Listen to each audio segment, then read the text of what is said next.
Alright, Happy New Year sa inyong lahat mga kapatid. Unang araw ng taong 2024, January 1 mga kapatid. Pero syempre dahil hindi naman natutulog ang mga balita, ay meron na naman tayong bagong bibigyan ng reaksyon and commentary mga kapatid. No? Dahil ang China ay nagsalita muli, no, laban sa Pilipinas mga kapatid. No? Nakalagay dito sa headline, China Blast Philippines plan to build ayungin facilities mga kapatid, dahil nga ang ating gobyerno ay may planong magtayo ng pasilidad dito sa may ayungin, no, kapalit ng Sierra Madre na nabubulok na.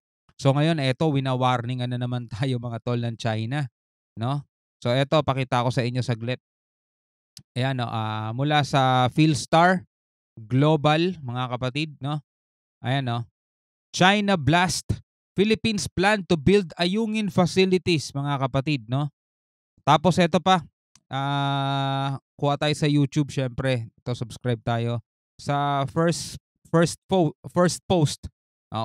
Unang post nga naman talaga, no. China threatens Philippines against building permanent base on South China Sea mga kapatid, no? Tine-threaten nila tayo. Tinatakot nila tayo mga kapatid, no? So ano kaya ang magagawa ng ating gobyerno, no? Ito yung pinag-uusapan natin ng last year, no? Last year na 'yan eh. Ito yung pinag-uusapan natin nitong mga nakaraan lang, na paano kaya i-build ng gobyerno natin yung plano niya sa may Ayungin Shoal kung yung mga resupply mission pa lamang natin ay pinipigilan na ng China, no? Alright, so samahan lang ninyo ako mga tol. Unang araw ng taon na to, Happy New Year sa inyong lahat. Huwag na natin patagalin pa. Total, wala na rin naman tayong hinihintay na. Panoorin na natin to. Ayan, no?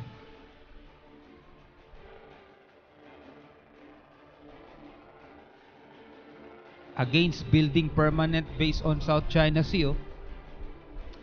Ayan, no? China warns Manila against building a permanent structure on the sea. Kapag sila pwede, no? Tayo na lang sila basta-basta kung anong magustuhan nila. And China vows to firmly safeguard territorial sovereignty. Yan, no, sumumpa sila na babantayan nila yung kanilang territorial sovereignty. Tayo mga tol, meron tayong claim dyan at meron tayong 2016 Arbitral Ruling Award. Pero sana mapangatawanan natin yun, no? Hindi yung tipong tayo yung pinapalayas pa rito sa ating karagatan. Beijing threatens to respond resolutely to any provocation. Isa pa yan. Tayo pa daw yung nagpo-provoke sa kanila. Si Mao Ning. 再次起改变政策，再次破坏仁爱礁无人无设施状态的重大举动，这将严重侵犯中国主权，严重违反国际法和南海各方行为宣言。中方将坚决应对任何侵权挑衅，坚定维护自身领土主权和海洋权益。 Ito yung problema natin ngayon mga tol, di ba? Gustuhin man natin, pero mukhang ito yung isang pipigil ngayon sa ating gobyerno. Kailangan talaga pag-isipan nila ng maigi yan. Kailangan maging pader talaga rito, maging bakal talaga rito si PBBM mga tol. Dito masusukat ngayon yung kanyang katatagan o yung kanyang determinasyon bilang isang presidente. Kung paano niya ngayon ipaglalaban to. Well, ang plano pa lang naman dito sa pagtatayo ng permanent shelter dito sa Ayungin Shoal ay pinag-uusapan at pinagpaplanuhan pa lang. Hindi natin alam kung kailan, pero sabi may nakaraan na daw budget itong 2024, no? Sana mga tol, this year ay maituloy na yan. Pero eto nga problema dyan. Paano kaya natin yan maisasakatuparan gayong meron tayong higanting bansang nakaharang about dito?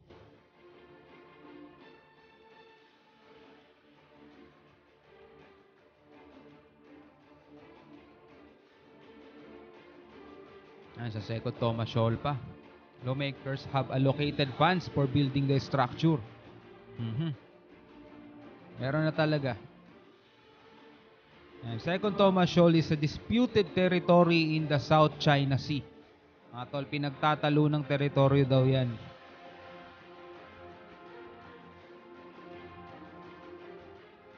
The clashes between China and Philippines have escalated in recent months Actually, this 2023 lang talaga, no? Yan, no? Kita mo naman ang laki ng Coast Guard nila sa barko ng nating Philippine Coast Guard natin. Escalation has prompted Manila to strengthen its position in the sea. Yan, so basahin natin mga tol yung report, no? Basahin natin yung report mula rito sa Philstar. Maganda mga tol, alam natin 'tong mga bagay na ganito no. Hindi yung tipong puro tungkol sa showbiz lang yung mga inaalam ninyo. Dapat alam din natin yung mga tungkol sa ganitong balita. So ayan headline Philippine Star. China blast Philippines plan to build Ayungin facilities mga tol. Ito yung hamon ngayon sa atin, lalo na ngayong taon na to, no. Ito si Mao Ning.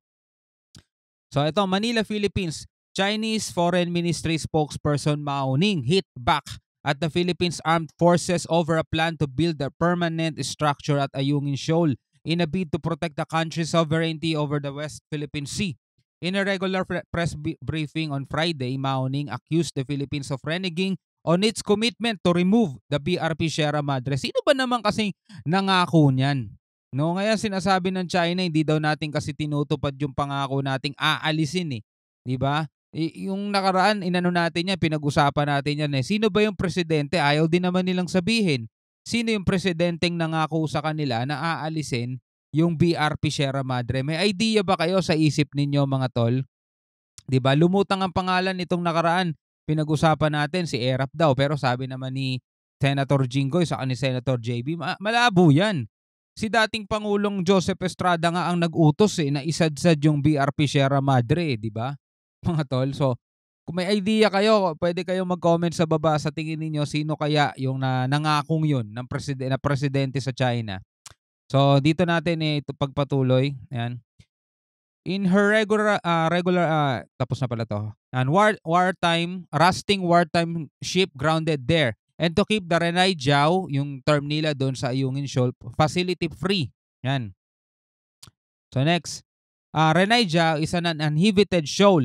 According to the Declaration on the Conduct of DOC of the parties in the South China Sea signed by China and ASEAN countries, parties should keep Renai Jiao uninhabited and facility free. Sabing ganun, Mao Ning said. No? Kita mo nga naman, no? May ginagamit-gamit sila ngayong ganyan Napagkasunduan daw ng China at sa ASEAN countries na dapat itong mga lugar na to ay uninhabited o dapat walang mga nakatira dyan o dapat walang mga structure dyan o istruktura. Samantalang sila mga kapatid, 'di ba? Gumagawa sila katulad ng Vietnam. Tayo sila ng mga artificial island diyan. 'Di ba? Ayaw nilang sundin yung UNCLOS, ayaw nilang sundin yung international law. Tapos ngayon kapag Pilipinas ang nagpaplanong gumawa ng mga structure diyan, kung ano-anong legalities ang sasabihin nila. Grabe, no? Ang tindi. Ito, basahin natin ulit. On the Renai Jiao issue, the Philippines reneged on its words, changed its policy, infringed on China's sovereignty, and made provocations again and again, and triggered complex situations, she added, mga tol. Yun nga yung patuloy nating naririnig sa kanila, mga tol, no? Hindi daw tayo tumutupad sa mga pangako natin, 'di ba? Paulit-ulit daw natin silang pinoprovoke at tinahamon, 'di ba? Etong isa pa yung nakaraan yung General Banila yung sinabi, paulit-ulit daw ang Pilipinas na nangaharas sa China. Alam niyo yun, totally talagang binabaliktad nila yung kwento.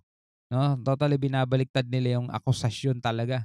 Asked about a report where Armed Forces of the Philippines, AFP, spokesperson called Colonel Midel Aguilar was quoted saying that the civilian structures are earmarked for funding in the Philippine 2024 national budget. Mao Ning said, this would be another major move the Philippines could take to go back on its words, change its policies, and undermine the uninhabited and facility-free status of Renai Jiao. Ngayon, gumagamit-gamit sila ngayon ng mga ganyan mga bagay, no? The spokesperson of the Armed Forces of the Philippines blatantly claimed that the Philippines will build a permanent structure, Mao Ning said, sabing ganun. Blatantly claimed. This will severely infringe on China's sovereignty. Violate international law. May pag ganun pa sila. Violate international law. Uy, tignan nyo muna sarili ninyo. Sobra-sobrang violation na sa international law yung ginagawa nyo ngayon. Ginagamit nyo ngayon ang international law at ibabalik nyo sa Pilipinas yan. Ang tindi ng mga pagmumukha nito mga to, no? And the DOC, China will take resolute measures against any violation of our sovereignty and provocation and firmly safeguard our territorial sovereignty and maritime rights and interest. Yun nga ang problema dyan eh. Yung tindi ng interest nila dyan mga tol. Dahil nga itong bandang sa Ayungin Shoal mga tol kasi malapit lang yun doon sa sinasabing sagana daw o mayaman daw sa langis. Yun talaga yung tinatarget ng China dyan mga tol.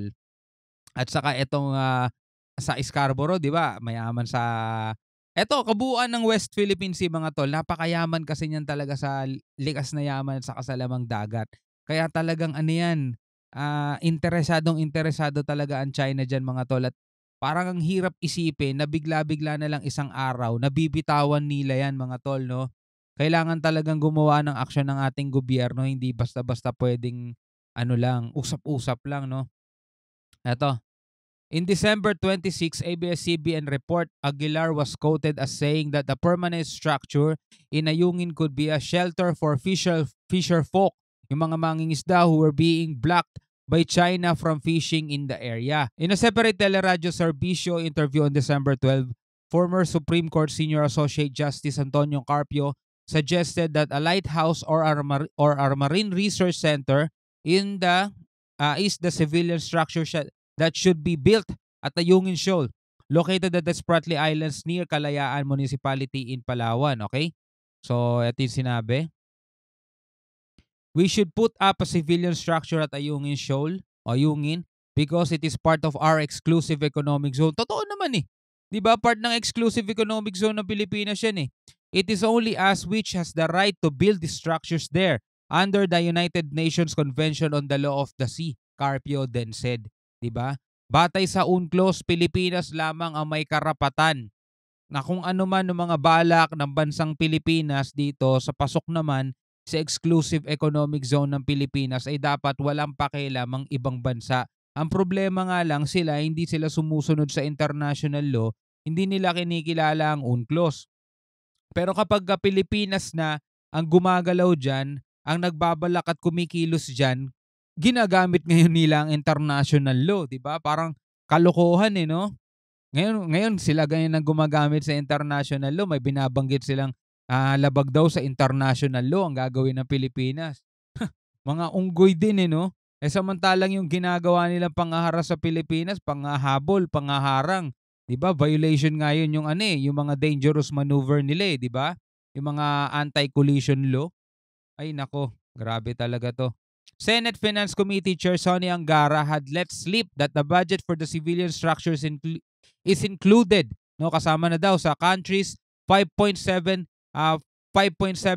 trillion national budget next year. So etong 2024 na kasama na yan. Di lang natin malaman kung magkano, no. Ang nasabi-sabi lang is 100 million, which is parang ang tingin natin is maliit yan para sa isang base. Kaya ang parang balak na lang nila dito, parang lighthouse lang, shelter lang, no, para sa mga mangingisda daw na hinaharang ng mga Chinese, mga tol. So sabi ni Senator Angara, there is funding, there so that our ships have somewhere to go to. Angara said on December 14 in CNN Philippines. The source interview without giving more details, sabing ganun. So tuloy natin. During the budget debates at the Senate in August, Senator Francis Escudero proposed a 100 million budget for a pier and lodging facilities at Ayungin for both Filipino troops and fisherfolk to take shelter during rough seas. No? So, sa tingin nyo ba, kasya ba yung 100 million dyan? Escudero, at the same time, the permanent structure could be a suitable replacement for the grounded wartime ship. O tama, pamalit nga doon, no, sa BRP Sierra Madre kasi mabubulok na talaga 'yon mga tol. Sobrang na 'yon, to 25 years na 'yon, to 24 years na mga kapatid kasi sinadsad yun doon 1999 eh. Kaya tignan niyo itsura niya ngayon, 'di ba? Nilalamon na siya ng kalawang, which is parang delikado na siyang tirahan pa ng mga sundalong nandoon mga tol. Dahil parang onting tapak mo lang doon sa parang pinaka-platform noon, babagsak ka sa ilalim eh. 'Di ba? Delikado 'yun pag natetano ka pa doon, ang layo pa naman noon. When the 2024 budget was ratified in the Senate, Senate President Juan Miguel Zubiri said there is funding for the Department of Environment and Natural Resources to set up a marine research center in one of the West Philippine Sea features. He did not disclose the amount, mga kapatid. So hindi nila sinabi yung amount. So eto nga, no, ito yung isa sa mga pagsubok na pwedeng kaharapin ng Pilipinas, mga tol. Yung pagtatayo natin ng structure dito sa West Philippine Sea. Hindi pa natin alam talaga kung ano yung exact budget dyan. Pero kung 100 million, maliit lang talaga yan siguro. Ang most of that part, siguro mabubuhos lahat yun sa pundasyon kasi kailangan talaga ng matibay na pundasyon yan. So doon lang mapupunta siguro yung most of that part ng 100 million. Kung 100 million lang talaga budget kasi parang maliit talaga yan, mga tol, para sa isang matibay na shelter sa gitna ng karagatan, 'di ba? So lighthouse, parang gano'n yung sinasabi nila eh. Tapos may research center pa, hindi natin alam, mga tol, kung totoo, pero sana, mga tol, ay maipagpatuloy nga natin 'to sa kabila ng threat, no, ng China dito sa balak ng AFP ng ating gobyerno. Dito natin ngayon masusukat ang ating gobyerno kung gaano sila katatag, kung gaano nila kayang panindigan talaga na ipagtanggol at depensahan itong ating soberanya. Kasi kung hindi, wala. Puro usapang hotdog lang tayo rito, mga tol. No? So ikaw bilang isang Pilipino, ano ang masasabi mo, mga tol, dito sa balitang to na ating napanood at binasa? Hanggang sa muli, mga kapatid, ako nga pala si Shobal D. Peace out.